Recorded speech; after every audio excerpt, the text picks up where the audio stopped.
Dumelang Basotho ba heso hohle mo re tadimanang re le hona teng. Ke se ke le hae ka morao ho leeto le lelelele la Menkgwaneng Bothabothe. Tjhe, le lelelele ho nna hobane ke ne ke qala ho tsamaya ka mora nako e telele e fetang selemo.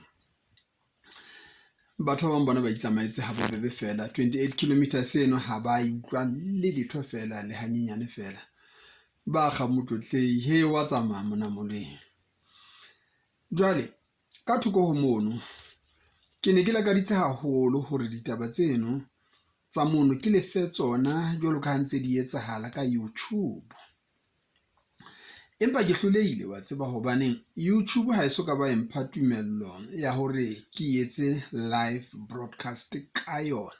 Ke tshwanela hore ke nne ke hatise ditaba ke di romelle e leng ntho e sokodisang haholo. Hona jana ke santsane ke sebetsa haholo ka Facebook. Ka nnete ke se ke na le 608 hits.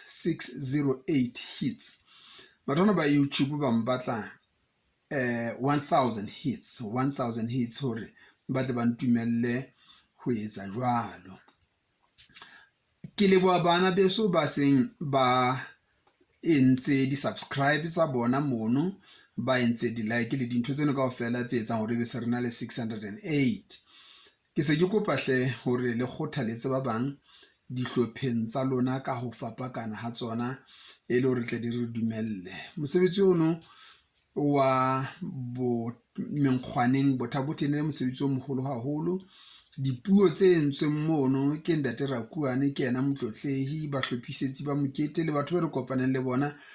E ne ditaba tse bohlokwa bona bo haesale bo le neng le tshwanela ebe le ikutlwetse tsona e seng le nne le di qoqela.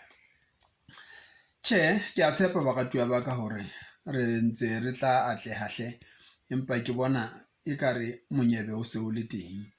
Ha ebe kgotso bana beso, ha e phaphathwe kgotso.